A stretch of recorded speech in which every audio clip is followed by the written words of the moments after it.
شروع اللہ کے پاک نام سے جو بڑا مہربان نہایت رحم والا ہے۔ یاجوج ماجوج کے متعلق بہت سی افسانوی داستان مشہور ہیں، جس کی وجہ سے عام لوگ تو یہ خیال کرتے ہیں کہ یاجوج ماجوج تو کوئی انسانی مخلوق ہی نہیں ہے، لیکن اگر وہ انسان ہے تو اس وقت کہاں پر ہے؟ سائنس کے اس جدید دور میں جہاں زمین کا کونا کونا چھان لیا گیا ہے، مگر اب بھی یاجوج ماجوج نہیں ڈھونڈے جا سکے۔ آخر کیوں؟ کیا یہ بات درست ہے کہ یاجوج ماجوج کی قوم حضرت حوا کے بغیر ہی حضرت آدم علیہ السلام کے نطفے سے پیدا ہوئی تھی؟ آئیے آج ہم یاجوج ماجوج کی قوموں کا ذکر قرآن و حدیث کی روشنی میں کرتے ہیں۔ سب سے پہلے تو بات کرتے ہیں کہ ان قوموں کی تخلیق کیسے ہوئی۔ مختلف روایات اور تاریخی کتابوں سے جو ثابت ہے وہ یہ ہے کہ یاجوج ماجوج دو قبیلے تھے جو کہ حضرت نوح علیہ السلام کے بیٹے یافس کی اولاد میں سے تھے۔ یاجوج اور ماجوج دو سردار تھے۔ یہ انسان اور کافر ہیں۔ یہ جس جاندار کے پاس سے گزرتے اسے کھا جاتے تھے۔ یہ موسم بہار میں اپنے گھروں سے نکل کر سارا سبزہ کھا جاتے اور خشک چیزیں اٹھا کر لے جاتے تھے۔ ان کے پنجے اور دانت درندوں جیسے اور ان کے بال اتنے لمبے ہیں کہ جسم چھپا لیتے ہیں۔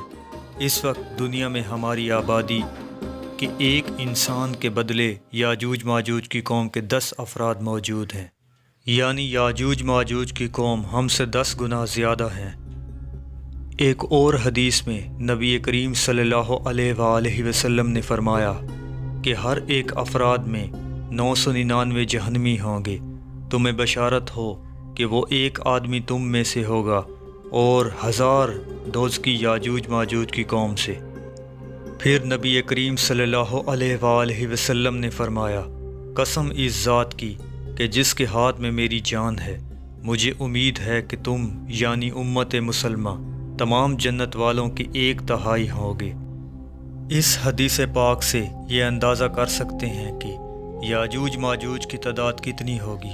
تاریخی شواہد سے یہ معلوم ہوتا ہے کہ یہ لوگ شمال مشرقی ایشیا میں زندگی بسر کرتے تھے اور اپنے وحشیانہ حملوں کے نتیجے میں ایشیا کے جنوبی اور مغربی علاقوں میں مصیبت برپا کرتے تھے۔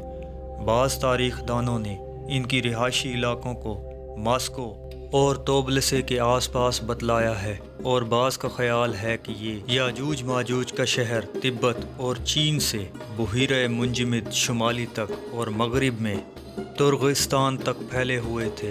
قیامت کی 10 عظیم نشانیوں میں سے ایک یاجوج ماجوج کا ظہور بھی ہے۔ اللہ قرآن مجید میں فرماتا ہے کہ یہاں تک کہ یاجوج ماجوج کھول دیے جائیں گے اور وہ ہر ایک بلندی سے دوڑتے ہوئے آئیں گے۔ یاجوج اور ماجوج کا وجود ذوالقرنین کے عہد سے تعلق رکھتا ہے۔ ذوالقرنین ایک بہت ہی نیک صفت انسان اور ایک عظیم بادشاہ تھے۔ اللہ تعالیٰ نے انہیں قوت و طاقت سے نوازا تھا اور انہوں نے مشرق سے مغرب تک اپنی حکومت قائم کر لی تھی۔ تمام بادشاہوں اور ممالک پر انہی کا اثر و رسوخ تھا اور انہوں نے مشرق و مغرب کے دور دراز کا سفر طے کیا۔ ان کا تذکرہ قرآن مجید کی سورۃ الکہف کی آیت نمبر 83 سے لے کر 98 تک میں ملتا ہے، اور اس کی تفسیر ہمیں حدیث پاک میں ملتی ہے۔ اس زمانے میں یاجوج ماجوج نے بھی قتل و غارت کا بازار گرم کر رکھا تھا۔ وہ ایسے وحشی تھے کہ انسان کو زندہ چیر پھاڑ دیتے تھے اور خون کی ندیاں بہانا ان کا معمول تھا۔ جب بھی کوئی علاقہ فتح کرتے تو وہاں موجود جوان لڑکیوں کا خون پی جاتے، جس سے وہ خود کو دوبارہ جوان محسوس کرتے۔ پھر جب حضرت ذوالقرنین فتوحات کرتے کرتے یاجوج ماجوج کے قریب پہنچے تو وہاں کے لوگ ان سے شکایت کرتے کہ ہمیں کسی طرح اس ظالم قوم سے نجات دلائیں۔ اللہ پاک سورۃ الکہف کی آیت نمبر 93 سے لے کر 98 تک فرماتا ہے، یہاں تک کہ جب وہ 2 دیواروں کے درمیان پہنچا، ان دونوں کے بیچ میں ایک ایسی قوم پائی جن کی زبان وہ نہیں جانتے تھے۔ انہوں نے کہا، اے ذوالقرنین، یاجوج ماجوج اس ملک میں بڑے بھاری فسادی ہیں، تو کیا ہم آپ کے لیے کچھ خرچ کا انتظام کریں، اس شرط پر کہ آپ ہمارے اور ان کے درمیان ایک دیوار بنائیں گے۔ اس نے جواب دیا کہ میرے اختیار میں میرے پروردگار نے جو دے رکھا ہے وہیں بہتر ہے، تم صرف قوت و طاقت سے میری مدد کرو، میں تمہارے اور ان کے درمیان مضبوط حجاب بنا دیتا ہوں، مجھے لوہے کی چادریں لا دو، یہاں تک کہ جب ان دونوں پہاڑوں کے درمیان دیوار برابر کر دی تو حکم دیا گیا کہ آگ تیز جلاؤ تاکہ وقت کے ساتھ لوہے کی ان چادروں کو بالکل آگ کر دیا جائے، اور فرمایا میرے پاس پگھلا ہوا تانبا لاؤ۔ اس طریقے سے یاجوج ماجوج اور اس قوم کے درمیان دیوار بنا دی گئی جس کے اوپر یاجوج ماجوج نہ چڑھ سکتے تھے اور نہ ہی اس دیوار میں سوراخ کر سکتے تھے۔ پھر ذوالقرنین علیہ السلام نے ان لوگوں سے فرمایا یہ صرف میرے رب کی مہربانی ہے، لیکن جب میرے رب کا وعدہ آ جائے گا تو اسے زمین بوس کر دیا جائے گا، میرے رب کا وعدہ سچا اور برحق ہے۔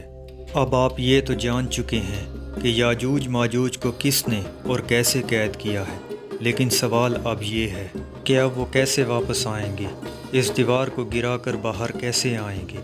اس بارے میں حدیث پاک صلی اللہ علیہ وآلہ وسلم ہے۔ نبی پاک صلی اللہ علیہ وآلہ وسلم نے فرمایا یاجوج ماجوج ہر روز اپنی دیوار کھودتے ہیں، یہاں تک کہ جب قریب ہوتا ہے کہ وہ دیوار کے آخری کنارے تک پہنچ جائیں، اتنے میں سورج کی روشنی ان کو دکھائی دیتی ہے، جسے دیکھ کر جو شخص ان کا سردار ہوتا ہے وہ کہتا ہے کہ اب لوٹ چلو، کل کھودیں گے۔ چنانچہ اللہ تعالیٰ اپنی قدرت سے اس دیوار کو رات بھر میں پھر ویسے ہی مضبوط بنا دیتا ہے جیسے وہ پہلے تھی، یہاں تک کہ جب ان کی مدت پوری ہو جائے گی اور اللہ تعالیٰ کو ان کا خروج منظور ہوگا تو وہ عادت کے مطابق دیوار کھودیں گے، اور معمول کے مطابق دیوار کے آخری حصے پر پہنچنے کے بعد انہیں سورج کی روشنی دکھائی دے گی، تو اس وقت ان کا سردار کہے گا اب لوٹ چلو، انشاءاللہ کل کھودیں گے، یعنی وہ لوگ انشاءاللہ کا لفظ کہیں گے، چنانچہ اس دن وہ لوٹ جائیں گے اور دیوار اسی حالت پر باقی رہے گی جیسے وہ چھوڑ کر گئے تھے۔ پھر وہ صبح آ کر اسے کھودیں گے اور اسے کھود کر باہر نکل جائیں گے۔ محدثین اور مفسرین میں یاجوج ماجوج کی قوم اور ذوالقرنین کی دیوار کے حوالے سے بہت سے اختلافات پائے جاتے ہیں۔ اب تک 5 ایسی دیواریں سامنے آ چکی ہیں جن کے بارے میں قیاس کیا جاتا ہے کہ ان کے پیچھے یاجوج ماجوج کو قید کیا گیا تھا۔ ان میں سے ایک دیوار چین بھی ہے، لیکن یہ آج کل کے مسالے سے بنی ہوئی ہے، اس میں تانبا اور لوہا نام کی کوئی چیز نہیں ہے۔ یمن میں دیوار مارب کے بارے میں بھی صد ذوالقرنین ہونے کا گمان کیا جاتا ہے، لیکن یہ سیلاب روکنے کے لیے بنائی گئی تھی۔ کفکار میں دریائے خضر اور بحیرہ اسود کے درمیان دیوار کی طرح کا پہاڑی سلسلہ شمال اور جنوب کو الگ کرتا ہے۔ یہاں ایک لوہے کی دیوار بھی نظر آتی ہے جس کے بارے میں لوگ قیاس کرتے ہیں۔ ایک صحابی نے رسول اللہ صلی اللہ علیہ وآلہ وسلم سے عرض کیا کہ میں نے اس دیوار کو دھاری دار چادر کی طرح دیکھا ہے جس کی ایک دھاری سرخ ہے اور ایک کالی ہے۔ اس پر آپ صلی اللہ علیہ وآلہ وسلم نے فرمایا واقعی تم نے اس کو دیکھا ہے، باقی یہ دعویٰ کہ سائنس کی ترقی کی وجہ سے اب دنیا کا کوئی کونا چھپا نہیں ہے، یہ دعویٰ غلط اور بے دلیل ہے۔ جس دیوار کی اور جس قوم کی حق تعالیٰ نے خبر دی ہے وہ صحیح اور درست ہے، اور اس پر ایمان لانا واجب ہے اور اس کی تصدیق کرنا فرض ہے۔ ہو سکتا ہے کہ ہم کو اس دیوار کا موقع اور محل معلوم نہیں ہو۔ اب یہ سوال پیدا ہوتا ہے کہ پہلے دجال کا ظہور ہوگا یا پھر یاجوج ماجوج کا۔ حدیث پاک صلی اللہ علیہ وآلہ وسلم کے مطابق اس وقت یاجوج ماجوج کا ظہور ہوگا جن کو کبھی شکست نہیں ہوئی ہے۔ یاجوج ماجوج ہر بلندی سے پھیل جائیں گے۔ جب یاجوج ماجوج ظاہر ہوں گے تو اتنی زیادہ تعداد میں ہوں گے کہ ان کا پہلا گروہ ہی بحیرہ تبریہ کا سارا پانی پی جائے گا، اور جب ان کا آخری گروہ بحیرہ تبریہ پہنچے گا تو گمان کرے گا کہ کبھی یہاں پانی ہوتا تھا۔ زمین کو فتح کرتے کرتے وہ بیت المقدس تک پہنچیں گے، تو کہیں گے کہ ہم نے ساری دنیا فتح کر لی۔ اب آسمان کو بھی فتح کیا جائے گا تو وہ آسمان پر تیر پھینکیں گے جو خون آلود ہو کر واپس آ جائے گا۔ یاجوج ماجوج کہیں گے کہ ہم نے آسمان بھی فتح کر لیا۔ پھر حضرت عیسیٰ علیہ السلام اور ان کے ساتھی جو کہ کوہ طور پر محصور ہوں گے وہ اللہ سے دعا کریں گے تو اللہ پاک حضرت عیسیٰ علیہ السلام کی دعا قبول کرے گا اور یاجوج ماجوج کی گردنوں میں کیڑا پیدا ہو جائے گا جس سے ساری قوم ہلاک ہو جائے گی۔ ہر طرف یاجوج ماجوج کی لاشیں ہوں گی، گندگی، بدبو اور خون کی ندیاں بہہ رہی ہوں گی، یہاں تک کہ زمین پر پیر رکھنے کو جگہ نہیں ملے گی۔ پھر حضرت عیسیٰ علیہ السلام اللہ پاک سے دعا کریں گے تو اللہ پاک بڑے بڑے پرندوں کو بھیجے گا جو ان کی لاشوں کو اٹھا کر کہیں دور چلے جائیں گے۔ دنیا میں قحط پڑ جائے گا کیونکہ وہ سارا پانی پی جائیں گے اور ساری فصلیں کھا جائیں گے۔ رسول پاک صلی اللہ علیہ وآلہ وسلم نے فرمایا، اس ذات کی قسم جس کے ہاتھ میں میری جان ہے، زمین کے جانور ان کا گوشت اور چربی کھا کر خوب موٹے ہوں گے۔ جب پرندے ان کی لاشوں کو اٹھا کر لے جائیں گے تو ان کے تیر کمان اس مقدار میں زمین پر ہوں گے کہ مسلمان ان کے تیر اور کمان سے 7 سال تک ایندھن جلا سکیں گے۔ اس کے بعد اللہ پاک ایسی بارش برسائے گا کہ سب کچھ اس میں بہہ جائے گا اور زمین ساری دھل کر پاک ہو جائے گی۔